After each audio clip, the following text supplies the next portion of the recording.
नमस्कार दोस्तों, राधे राधे। अनु शर्मा क्लासेस में आप सबका बहुत बहुत स्वागत है। आज हम लोग 2017 वाला पेपर जो हल कर रहे थे और उसका क्वेश्चन नंबर 43 से शुरू करेंगे। तो चलिए देर न करते हुए अपनी क्लास को आगे बढ़ाते हैं। रचना काल की दृष्टि से निम्नलिखित कृतियों का सही अनुक्रम बताना है। तो इसमें देखिए कीर्तिलता, भक्तमाल, चिताई वार्ता और चित्रावली, ये 4 रचनाएँ दी गई हैं। ठीक है, तो हमारा पहला ऑप्शन ही इसमें सही हो जाएगा। कीर्तिलता कब आई थी? 14वीं शताब्दी में विद्यापति जी की रचना है। भक्तमाल कब आई थी? 1585 ईस्वी में आई थी। और ये किसकी है? नाभादास की है। तो 1585 लगभग है दोस्तों, एग्जैक्ट कुछ और मिल सकता है कहीं, उसके लिए नहीं कह सकते, लेकिन लगभग 1585 माना जा रहा है। फिर छिताई वार्ता का देखिए, छिताई वार्ता 1590 ईस्वी में नारायण दास की रचना है। उसके बाद फिर क्या? चित्रावली देखिए, चित्रावली 1613 ईस्वी में उस्मान की रचना है। ठीक है, फिर देखिए क्या रहा, प्रकाशन वर्ष की अनुसार आज्ञेय की निम्नलिखित रचनाओं का सही अनुक्रम लगाना है ना, कि कौन सा अनुक्रम सही है।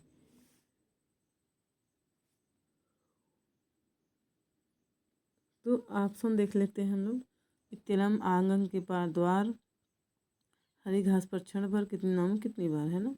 फिर देखिए इसमें हमारा ऑप्शन नंबर 3 सही है ना। क्या है? सबसे पहले आया इत्तेलम। इत्तेलम कब आया था? 1946 में। इत्तेलम कब आया था? 1946 में। फिर हरी घास पर क्षण भर, हरी घास पर क्षण भर आप सबको पता 49 में आया था, 1949 में। फिर आंगन के पार द्वार 1961 में आई थी। और कितनी नवम कितनी बार आई थी हमारी? कब आई थी? 1967 में। तो आंगन के पार द्वार 61 में और कितनी नवम कितनी बार? 67 में। ये रहा हमारा आंसर। फिर देखिए प्रश्न नंबर 45, प्रकाशन वर्ष के अनुसार निम्नलिखित रचनाओं का सही अनुक्रम फिर लगाना है। तो क्या दिया है? श्रांत प्रतीक, श्रांत प्रतीक है, प्रेम माधुरी है, मिलन है और प्रिय प्रवास है। फिर है प्रेम माधुरी, श्रांत प्रतीक, मिलन, प्रिय प्रवास। तो इसमें हमारा प्रेम माधुरी, श्रांत प्रतीक, प्रिय प्रवास और मिलन, ये हमारा ऑप्शन नंबर 4 सही हो जाएगा। ठीक है दोस्तों, अब इन चारों रचनाओं के आप लोग जो है प्रकाशन वर्ष भी नोट कर लीजिए, क्योंकि पूछ लेता है। तो प्रेम माधुरी का समय देखिए कब था? 1875 ईस्वी में, भारतेंदु हरिश्चंद्र जी की रचना है। श्रांत प्रतीक आप सबको पता है, श्रीधर पाठक जी की रचना है, 1902 में आई थी। प्रिय प्रवास 1914 में आई। हरिवंश की रचना बहुत ही फेमस है, अपने नेट JRF में लगी हुई है। फिर मिलन 1917 में रामनरेंद्र त्रिपाठी जी की रचना है। ठीक है दोस्तों, अब देखिए प्रश्न नंबर 46 हम लोग पढ़ेंगे। प्रकाशन वर्ष के अनुसार महादेव वर्मा की निम्नलिखित रचनाओं का सही अनुक्रम बताना है हमें। ठीक है, तो इसमें हमारा कौन सा ऑप्शन सही है? तो हम इसमें हमारा चौथा ऑप्शन सही है। निहार, रश्मि, नीरजा और दीपशिखा, है ना। निहार, रश्मि, नीरजा और दीपशिखा। निहार का प्रकाशन वर्ष आप सबको पता है 1930 में आई थी। और रश्मि कब आई थी? रश्मि 1932 ईस्वी में आई थी ना। और नीरजा 1935 में आई थी। और दीपशिखा कब आई थी? दीपशिखा 1942 ईस्वी में आई थी। ठीक है, तो ये रहा हमारा ऑप्शन नंबर 4 सही है इसमें। अब हम लोग आगे बढ़ते हैं। क्या कह रहा है? जन्म काल के अनुसार निम्नलिखित रचनाकारों को सही अनुक्रम लगाना है। मतलब रचनाकार दिए हैं, उनका जीवन बताना है। तो शमशेर बहादुर सिंह, भवानी प्रसाद मिश्र, गजानन माधव मुक्तिबोध और भारत भूषण अग्रवाल, ये हमारे रचनाकार हैं। और यही हमारा पहला ही ऑप्शन इसमें सही हो जाएगा। शमशेर बहादुर जी का जन्म 1911 में हुआ था। इनका निधन 1993 ईस्वी में। और इनका जन्म स्थान क्या है दोस्तों? तो देहरादून है। भवानी प्रसाद मिश्र 1914 में होशंगाबाद इनका जन्म स्थान है। गजानन माधव मुक्तिबोध 1917 में आए थे और इनका जन्म स्थान ग्वालियर है। भारत भूषण अग्रवाल 1919 ईस्वी में इनका जन्म हुआ था और इनके जन्म स्थान का नाम है मथुरा। ठीक है दोस्तों, फिर आते हैं हम लोग प्रश्न नंबर 48 पर। प्रकाशन वर्ष के अनुसार निम्नलिखित उपन्यासों का सही अनुक्रम है। तो इनके उपन्यासों का सही अनुक्रम हमको बताना है। तो इसमें हमारा दूसरा ऑप्शन सही हो जाएगा। ठीक है, आपका बंटी, 1971 में आई थी। चित्तकोपर 1979 में मृदुला गर्ग की रचना है। शालमली 1987 ईस्वी नासिरा शर्मा की रचना। कठगुलाब 1996 ईस्वी मृदुला गर्ग की रचना है। ठीक है दोस्तों, तो हमारा ऑप्शन यही सही हो जाएगा, दूसरा नंबर। ठीक है, फिर देखिए प्रकाशन वर्ष के अनुसार कहानियों का सही अनुक्रम क्या है। तो प्रकाशन वर्ष के अनुसार कहानियों का सही अनुक्रम हमको देखना है। ऑप्शन देखिए कौन कौन सा है, क्या कैसे दिया हुआ है। तो हमारा क्रिकेट मैच, कफन, बड़े भाई साहब, दो बैलों की कथा। फिर दूसरा देखिए बड़े भाई साहब, क्रिकेट मैच, दो बैलों की कथा, है ना, इस तरह से दिया हुआ है। तो इसमें हमारा क्या सही है ये हमको देखना है और पता लगाना है। तो इसमें हमारा ऑप्शन नंबर 3 सही हो जाएगा। दो बैलों की कथा ये कब आई थी ये भी आपको पता होना चाहिए। तो दो बैलों की कथा 1931 में आई थी। बड़े भाई साहब 1934 ईस्वी में। कफन 1936 में और क्रिकेट मैच 1937 ईस्वी में आई थी। और ये सभी कहानियाँ किसकी रचना है, तो मुंशी प्रेमचंद की। ठीक है, प्रेमचंद जी की ये सारी कहानियाँ हैं। अब प्रकाशन वर्ष के अनुसार निम्नलिखित आलोचना ग्रंथों का सही अनुक्रम बताना। ये आलोचना ग्रंथों को बताना है इसको। वाद विवाद संवाद, साहित्य और इतिहास, दृष्टि, कहानी, एक पुनर्विचार, प्रेमचंद और उनका युग, है ना। तो ये रहा।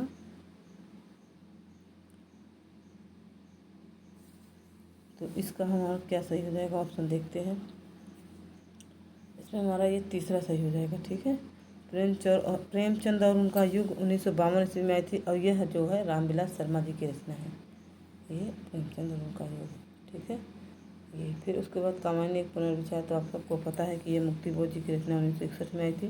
साहित्य और इतिहास दृष्टि ये जो है हमारी आई थी 1981 में मैनेजर पांडे जी की रचना। साहित्य और इतिहास दृष्टि मैनेजर पांडे की रचना है।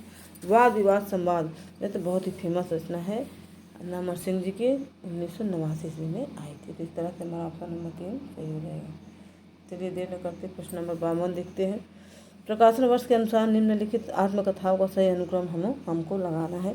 तो इसमें भी हमारा तीसरा ही सही है।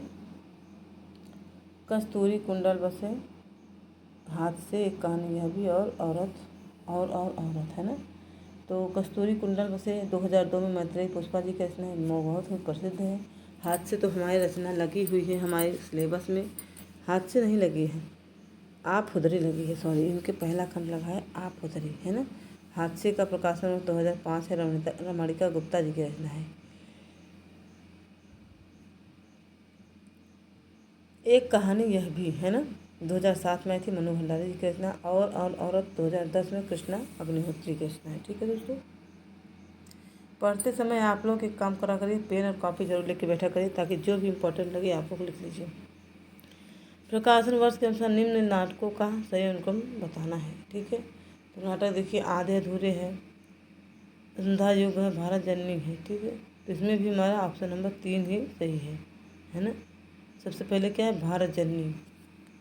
ऑप्शन नंबर 3 हमारा सही है, भारत जननी। देखिए भारत जननी, स्कंदगुप्त, अंधा युग, आधे अधूरे। ठीक है, तो भारत जननी का प्रकाशन 1877 ईस्वी है, भारतेंदु जी की रचना है। स्कंदगुप्त हमारा 1928 ईस्वी प्रसाद जी की रचना है। अंधा युग 1955 धर्मवीर भारती की रचना है। आधे अधूरे 1969 ईस्वी राममोहन राकेश जी की रचना है। ठीक है दोस्तों, फिर देर न करते हम लोग प्रश्न नंबर 55 पर चलते हैं। ठीक है, सॉरी 54 पर। प्रश्न नंबर 54 पर देखिए, निम्नलिखित काव्य शास्त्रीय ग्रंथों का क्रमानुसार सही अनुक्रम बताना है। ठीक है, तो कौन सा पहले आया था कौन सा बाद में आया था यही बताना है। ठीक है, तो इसमें हमारा ऑप्शन 4 है, हम लोग जल्दी जल्दी हल करेंगे केवल। तो सबसे पहले है धन्यालोक, जो कि 9वीं सदी का उत्तरार्ध में प्रकाशित हुआ था। और इसके रचनाकार कौन है, ग्रंथकार तो आनंदवर्धन जी हैं। वक्रोक्त जीवितम 10वीं सदी का उत्तरार्ध है इसका समय, और ये कुंतक जी की रचना है। कवि कंठाभरण 11वीं सदी का उत्तरार्ध, छेमेंद्र जी की रचना है। साहित्य दर्पण 14वीं सदी का पूर्वार्ध, और ये किसकी रचना है, तो विश्वनाथ जी की रचना है। ठीक है, प्रश्न नंबर 56 देखिए, निम्नलिखित मार्क्सवादी चिंतकों का काल क्रमानुसार सही अनुक्रम बताना है। जो ये मार्क्सवादी चिंतक दिए हैं अंग्रेजी साहित्यकार, उसके बारे में बताना है।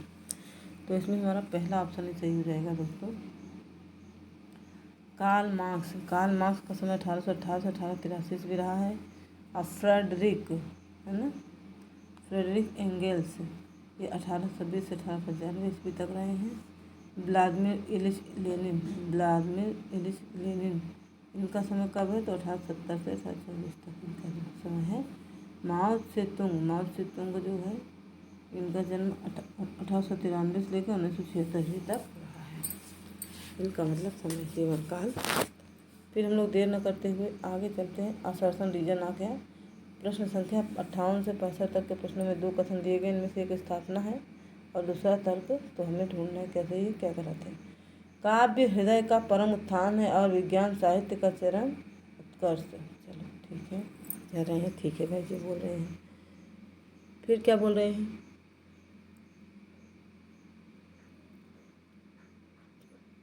क्योंकि विज्ञान हृदय की शांति तो नहीं दे पाता, लेकिन काव्य का उत्कर्ष जीवन की सभी बढ़ती हुई आवश्यकताओं की पूर्ति। अच्छा, जीवन की आवश्यकताओं की पूर्ति काव्य का उत्कर्ष करता है, तो ये बिल्कुल गलत है। ए सही हमारा और आर गलत है। ठीक है दोस्तों, देखिए थोड़ा सा हम लोग व्याख्या देख लेते हैं। काव्य का संबंध व्यक्ति के हृदय पक्ष से है, यह संवेगों का संवहन करती है, यह भी सही है। विज्ञान का संबंध व्यक्ति मात्र के विचार पक्ष से है, यह संवेदों का दमन करता है। विज्ञान शांति और अशांति दोनों देता है, लेकिन काव्य जीवन की बढ़ती हुई सभी आवश्यकताओं की पूर्ति नहीं कर सकता। ठीक है, फिर 57 देखिए क्या है। लोक आख्यान निर्मित सामूहिक अचेतन की प्रक्रिया है। लोक आख्यान निर्मित सामूहिक अचेतन की प्रक्रिया है ना, अचेतन की प्रक्रिया है। तो रीजन क्या दिया है? क्योंकि लोक में इसके निर्माण की प्रक्रिया अनवरत चलती रहती है। तो इसका देखिए क्या सही है क्या गलत है। तो इसमें दूसरा नंबर वाला हमारा प्रश्न हमारा आंसर हो जाएगा, क्योंकि इसमें ए सही पकड़ा गलत है। ठीक है, फिर आते हैं हम लोग स्थापना 58 नंबर प्रश्न पर। 58 पे क्या दिया है? जयशंकर प्रसाद के नाटकों के मेरा स्वरद्वंद का समन्वय है। ठीक है, फिर क्या कह रहा है? क्योंकि उनके नाटकों की संरचना पश्चिमी आत्मा भारतीय। नाटकों की संरचना पश्चिमी और आत्मा भारतीय है। तो इसमें क्या सही और क्या गलत है? तो इसका भी हमारा प्रश्न नंबर दूसरा का आंसर सही हो जाएगा। ठीक है दोस्तों, फिर चलिए आगे देखते हैं। 59 नंबर पर कह रहा है कलाकार सत्य को सुंदर बनाकर शिवत्व की उपलब्धि करता है। फिर रीजन क्या है? इसलिए सृजन व्यापार कलाकार का आत्म कल्याण है, लोक मंगल नहीं, है ना। तो इसमें हमारा क्या सही है क्या गलत है ये हमको बताना है। तो यहाँ पे हमारा ए सही लेकिन आर गलत है ना। ए सही लेकिन आर गलत है, तो यहाँ पे ऑप्शन नंबर 3 हमारा सही हो जाएगा, है ना। क्या कह रहा है? शिव का तात्पर्य है कल्याणकारी। जो कल्याणकारी है वही सुंदर है और जो सुंदर है वही सत्य है। अतः कलाकार सत्य को सुंदर बनाकर शिवत्व की उपलब्धि करता है। इसलिए सृजन व्यापार कलाकार का आत्मकल्याण नहीं करता है, बल्कि लोक मंगल की क्रिया है ना। फिर चलिए प्रश्न नंबर 60 पे आते हैं हम लोग। देखिए क्या लिखा है? भूमंडलीकरण विश्व की बुनियाद पूंजीवादी सांस्कृतिक व्यवस्था है, वसुधैव कुटुंबकम नहीं, वसुधैव कुटुंबकम नहीं। फिर क्या कह रहा है? तर्क देखिए, क्योंकि पूंजीवादी व्यवस्था ने स्थानीय संस्कृति को संपूर्णतः नष्ट कर दिया है और अब पूरा विश्व ही एक परिवार है। इसमें हमारा सही क्या है गलत क्या है यही हमको चूज करना है ना। तो आप सबको पता है इसमें आंसर हमारा क्या होगा। इसका आंसर हमारा ऑप्शन नंबर 2 हो जाएगा। ए सही है मगर आर गलत है। देखिए क्योंकि क्या कह रहा है? भूमंडलीकरण विश्व की पूंजीवादी सांस्कृतिक व्यवस्था है, इसे हम बाजारीकरण कह सकते हैं। वसुधैव कुटुंबकम संपूर्ण विश्व को एक परिवार मानता है, बाजार नहीं मानता। ठीक है, इसलिए हमारा ये सही और गलत हो जाएगा। फिर प्रश्न नंबर 61 देखते हैं। 61 पश्चिम के नए ज्ञानोदय ने बहुस्तरीय वर्चस्ववाद का निषेध किया है। ठीक है, फिर रीजन क्या है? इसी कारण साहित्यिक चेतना में न केवल विखंडनवाद समाप्त हुआ बल्कि एकात्मकता को बढ़ावा मिला, है ना। तो इसमें हमारा क्या सही हो जाएगा क्या गलत हो जाएगा? तो इसमें हमारा दोनों ही गलत समझ में आ रहा है ना। हमारा प्रश्न नंबर 61 दोनों गलत है। क्यों गलत है ये हम लोग देखते हैं। क्योंकि कह रहा पश्चिम के नए ज्ञानोदय से बहुस्तरीय वर्चस्ववाद को बढ़ावा मिलता है, इसके कारण ही साहित्य चेतना विखंडन को बढ़ावा मिला और एकात्मकता समाप्त हो गई है। ये सब गलत है। ठीक है, फिर देखिए प्रश्न नंबर 63 देखते हैं।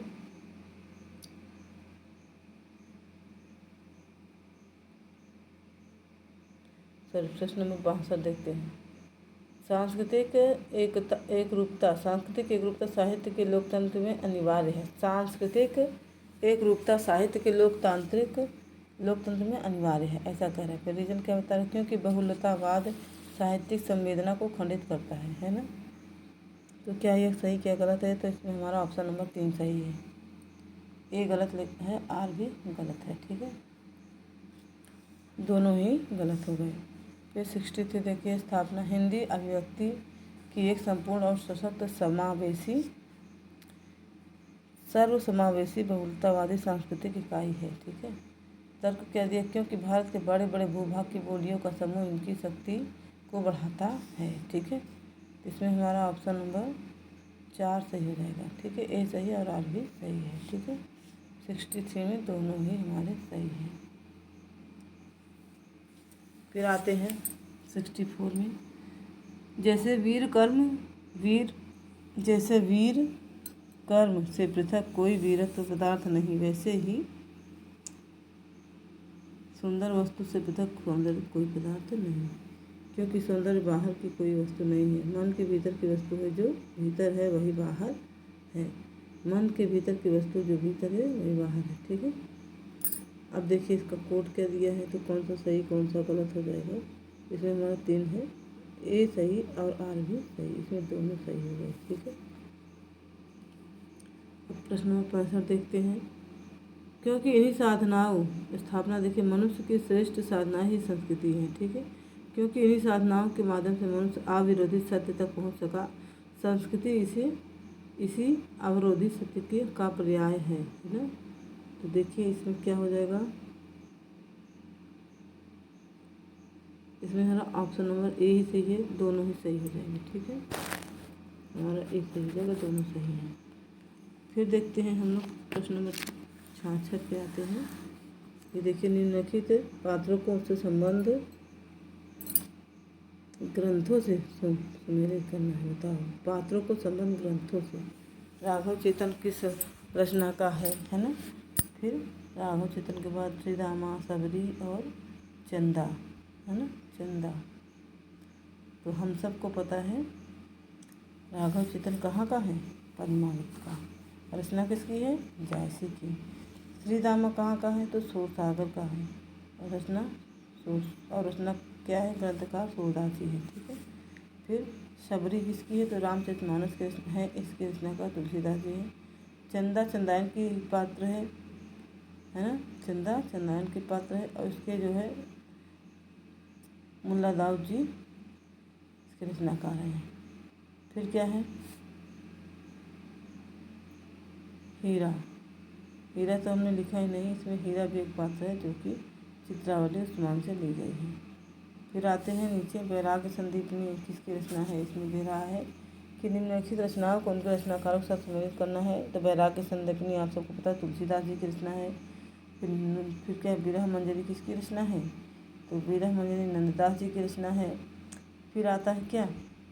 इंद्रावती किसकी रचना है? सबको पता है इंद्रावती किसकी रचना है? नूर मोहम्मद की। फिर वीर सिंह देव चरित किसकी रचना है? तो केशवदास जी की रचना है। ये हरिवंश किसकी रचना है?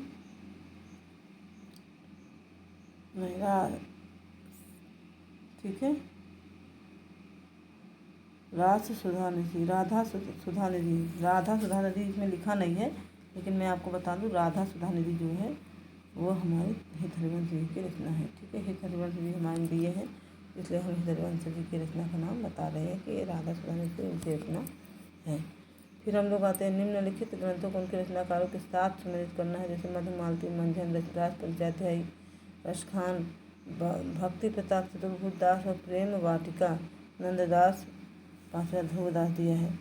तो देखिए क्या कह रहा है? मधुमालती, मंझन। ठीक है, मधुमालती का कौन है? मंझन है,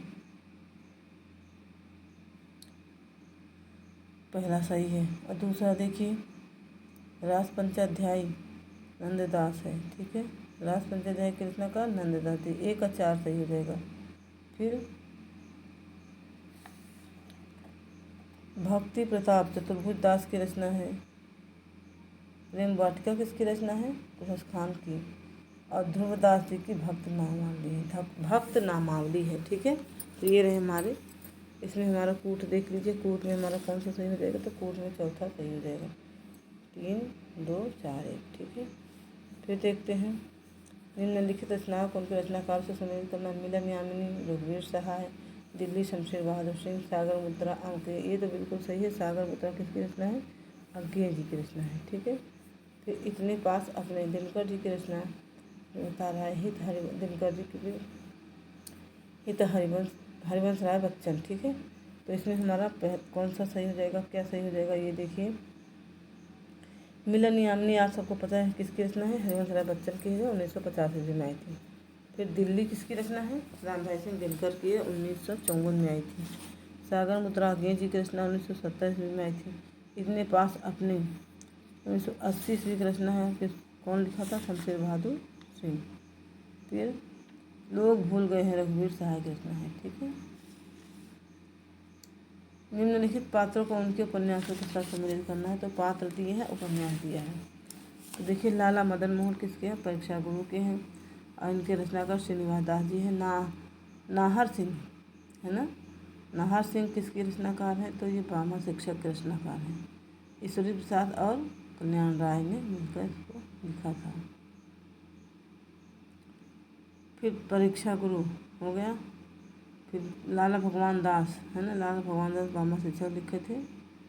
नाहर सिंह ने नूतन ब्रह्मचारी लिखा था, बालकृष्ण भट्ट की जगह। बालकृष्ण भट्ट, नाहर सिंह पात्र है नूतन ब्रह्मचारी का, बालकृष्ण भट्ट की रचना है।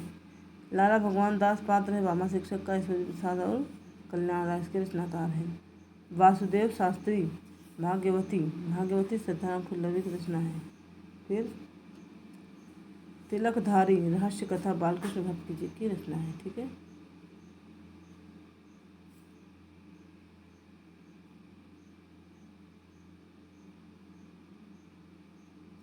फिर देखिए प्रश्न नंबर 71 क्या दिया? निम्नलिखित नाटककारों को उनके नाटकों के साथ सम्मिलित करना है। ठीक है, तो विष्णु प्रभाकर, कथाएं कंस की, जगदीश चंद्र सूर्यमुखी, लक्ष्मी नारायण लाल, युगे युगे कांति, भीष्म साहनी, दशरथ नंदन और रंगदेव बसंती। तो ये देखिए, विष्णु प्रभाकर जी की रचना है युगे युगे क्रांति, हम लोगों ने भी देखा जो। इसका समय 1969 ईस्वी है। जगदीश चंद्र मासूर का दशरथ नंदन 1974 ईस्वी है। लक्ष्मी नारायण लाल सूर्यमुख 1968 ईस्वी। भीष्म साहनी रंगदेव बसंती 1998 ईस्वी। भीष्म साहनी रंगदेव बसंती किसके? भीष्म साहनी की। ठीक है, सन बताइए? सन 1998 है। और दया प्रकाश मिश्रा की रचना कौन सी है? तो दया प्रकाश जी की रचना है कथाएं कंस की, 1976 में आई थी। प्रश्न नंबर 72 देखते हैं। निम्नलिखित आचार्य को उनके द्वारा रचित ग्रंथों के साथ तो दंडी रसगंगाधर दिया है, जो कि हम सबको पता है कि दंडी जी की रचना क्या है? काव्यादर्श है, और 7वीं सदी में दंडी जी थे। ठीक है, फिर उद्भट काव्यालंकार सार संग्रह, उद्भट जी की रचना क्या है? काव्यालंकार सार संग्रह। तो पहला, इसका दूसरा ही सही है। ठीक है, और तीसरा देखिए, मम्मट क्या काव्य प्रकाश मम्मट की रचना है, 11वीं सदी में लिखी गई थी। ठीक है, फिर पंडित राज जगन्नाथ के क्या है? तो काव्य पंडित राज जगन्नाथ की रस गंगाधर है। और रुय्यक की रचना क्या है?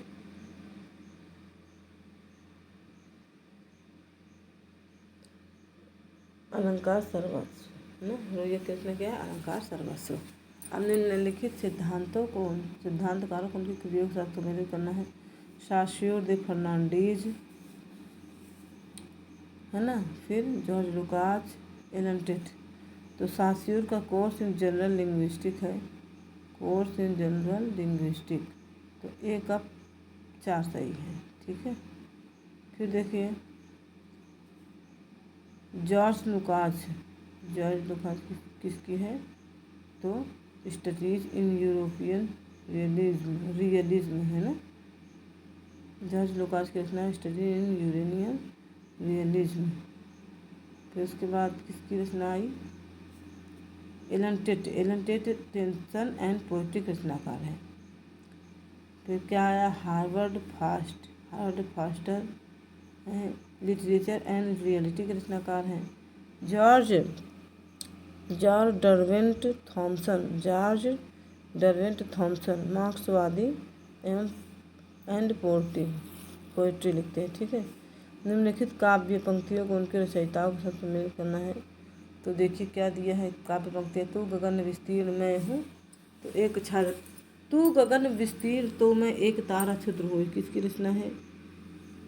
तो ये हमारे गया प्रसाद शुक्ल स्नेही जी के कथन है। फिर देखिए निकल रही है ओर से आह ताक रहे सब तेरी राह, है ना।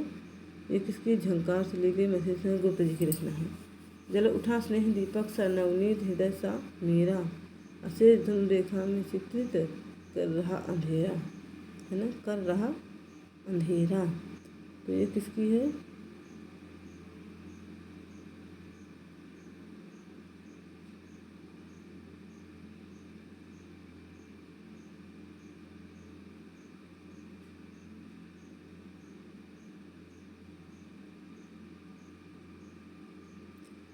निकल रही है और से आह ना, ये मैथिली गुप्त की रचना है। ठीक है। निकल रही है और से आह, तू गगन है, ये तो हमारे गया प्रकाश शुक्ल स्नेही की है। और ये निकल रही है और से आह मैथिली गुप्त जी की रचना है। फिर उसके बाद जल उठा है स्नेह दीपक, ये तो हमारे आंसू से जयशंकर प्रसाद की रचना है। फिर अरुण अधूरों का, है ना, अरुण अधूरों का। फिर किसका है? गुंजन से मधुसूदन पंत की रचना है। फिर महादेवी वर्मा के देखिए कैसे कहती हो सपना है आली, उस मूक मिलन की बात भरे अब में तक फूलों में मेरे आंसू उनके आस। हाँ। फिर आते हैं क्या? 75 वाले में देखिए 75 वाला प्रश्न, चंद्रगुप्त नाटक के निम्नलिखित पात्रों को उनके समाधि से सम्मिलित करना है। तो देखिए चंद्रगुप्त संसार भर की, चंद्रगुप्त का क्या है? संसार भर की, है ना, दूसरा नंबर सही है। फिर दानडायन का देखिए क्या कहा दानडायन ने? तो भूमा का सुख वाला डालने का मतलब पहला सही है। फिर क्या कह रहे हैं? कार्नेलिया क्या कहती है? मुझे देश से अपनी जन्मभूमि के समान प्यार नहीं लगाया था कहती है। ठीक है। चाणक्य क्या कहता है? भाषा ठीक करने से पहले मैं मनुष्य को ठीक करना चाहता हूँ। फिर सिकंदर आ गया। सिकंदर क्या कह रहा है? मैंने एक अलौकिक अपूर्व दृश्य देखा है। ठीक है। तो ये रहे हमारे 75 प्रश्न पूरे हो गए। नेक्स्ट वीडियो में हम कोई और 2018 का लेके आएंगे। तब तक के लिए आपसे राधे राधे दोस्तों।